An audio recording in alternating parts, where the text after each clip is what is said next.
নমস্কার। যুক্তি তর্ক সঙ্গে অর্কই আপনাদের স্বাগত। আপনাদের সঙ্গে আমি অর্কপ্রভ সরকার।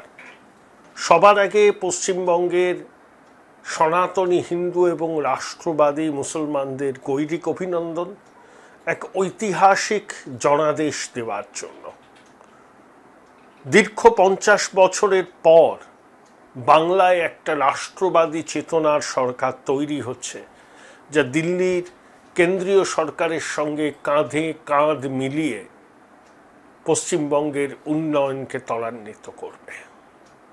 আপনাদের স্বনির্বন্ধ অনুরোধ, চ্যানেল সাবস্ক্রাইব করবেন, থ্যাঙ্কস বাটনে ক্লিক করতে ভুলবেন না।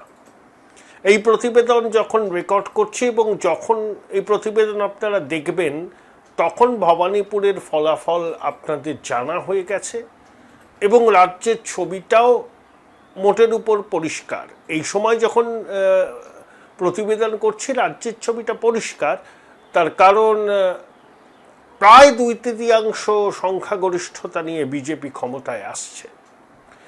আমি 29 এপ্রিল থেকে 3রা মে লাগাতার কটি ভাগে পশ্চিমবঙ্গের প্রত্যেকটি বিধানসভা কেন্দ্রের সম্ভাব্য ফলাফল কী হবে তা নিয়ে প্রতিবেদন করেছিলাম। তাতে আমি বিজেপি 189টি আসন পেতে পারে, তৃণমূল 85টি আসন পেতে পারে, এটা বলেছিলাম। দেখবেন শেষ পর্যন্ত সেই রকম ফলাফলই হবে, মানে তৃণমূল 85-র আশেপাশেই থাকবে এবং বিজেপি 200 প্রায় ছুঁয়ে ফেলবে। বিভিন্ন মানুষের সাথে কথা বলে, আমার সহকর্মী সাংবাদিকদের সাথে কথা বলে যে মত আমি পেয়েছিলাম, তার ভিত্তিতে একটা প্রাথমিক রিপোর্ট 294টা কেন্দ্রে তৈরি করি। তারপর রাজগুরু গাঙ্গুলি তার ভাইব্রেশনাল অ্যাস্ট্রোলজি দিয়ে পুরো বিষয়টাকে একটা ফাইন টিউন করেন। সেই সূত্রেই এই প্রেডিকশনটা করেছি এবং এখনো পর্যন্ত যা ট্রেন্ড, এই প্রতিবেদন যখন দেখবেন তখন হয়তো চূড়ান্ত ফলাফল ডিক্লেয়ার হবে না, কিন্তু অধিকাংশ আসনের জয় পরাজয়ের নিষ্পত্তি হয়ে যাবে। 90% বেশি অ্যাকিউরেসি। এটাকে আমি বলি একাডেমিক এক্সারসাইজ। আগেও করেছি, এবারও করলাম, ভবিষ্যতেও করব এবং এই ধরনের অ্যাকিউরেসি মেনটেন করার চেষ্টা করব। এটা আপনাদের কাছে আমার অঙ্গীকার।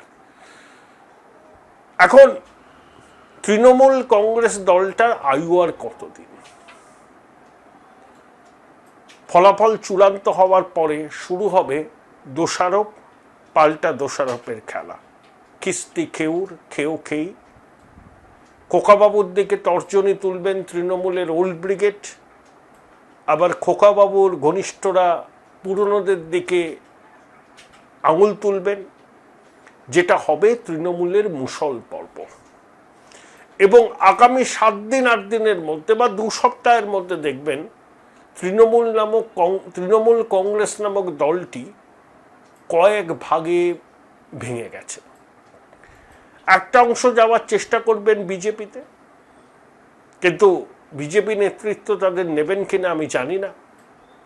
আর একটা অংশ থাকবেন তৃণমূলে, কেউ কংগ্রেসের সঙ্গে যাওয়ার চেষ্টা করবেন। যদি কংগ্রেস ভালো ফল করত তাহলে কংগ্রেসের দিকে যাবার অনেকে চেষ্টা করতেন, কিন্তু একটা অংশ তো বিজেপির দরজায় কড়া নাড়বেন, এটা নিয়ে কোনো সন্দেহের অবকাশ নেই। শুভেন্দু অধিকারী বারবার বলেছেন না যে বিধানসভায় তাকে দেখলে তৃণমূলের বিধায়করা চোখ মারেন। তো যারা জিতে আসবেন বরাত জোরে ভাগ্যক্রমে, তারা চেষ্টা করবেন বিরোধী আসনে যাতে বসতে না হয়, শাসক শিবিরে যাতে নাম লেখানো যায়। সবার জন্য দরজা বিজেপি খুলবে না। এরপর দেখবেন কেন্দ্রীয় এজেন্সির অভিযান গতিপ্রাপ্ত হবে। এতদিন তো রাজ্য প্রশাসন সিবিআই ইডিকে সহায়তা করতো না, এবার করবে। ওই ক্যামাক স্ট্রিটের ফেরেববাজটাও এবার আর রেহাই পাবে না। বাংলার রাজনীতির যে অধঃপতন ঘটেছে বিগত 1-1.5 দশকে, তার মূলে হচ্ছে ক্যামাক স্ট্রিটের এই ফেরেববাজটা। যা কিছু চুরি দুর্নীতি আপনি খোঁজ নিয়ে দেখবেন, সবকিছুতে ফেরেববাজ, তার সঙ্গী সাথী লাল চুল কানে দুলগুলো যুক্ত। এদের বিচার করতেই হবে, ছাড়া যাবে না। তর্জনী উঁচিয়ে একে চ্যালেঞ্জ ওকে চ্যালেঞ্জ, সকাল 12টার পরে থাকুন। হরিদাস পাল, আমি অমিত শাহকে চ্যালেঞ্জ করব, যদি আপনার বুকের পাটা থাকে আর বাপের বেটা হন, 4 তারিখ কলকাতায় থাকবেন, 12টার পর দেখা হবে। কত বড় গুন্ডা আপনি আর কত আপনার ক্ষমতা, 4 তারিখ দেখা হবে। ফেরেববাজ তর্জনী তুলে চ্যালেঞ্জ করছে। এখন দেখুন মুখে সেলোটেপ লিউকোপাস লাগিয়ে আছে, পালিয়ে যেতে পারে। সতর্ক থাকুক এয়ারপোর্ট কর্তৃপক্ষ, যাতে ফেরেববাজটা দেশ ছাড়তে না পারে। ওর বিচার দরকার। এত বড় দুর্বৃত্ত বাংলার রাজনীতিতে আর আসেনি, এত বড় দুর্বৃত্ত। সমস্ত রাজনৈতিক সংস্কৃতিটাকে নষ্ট করেছে।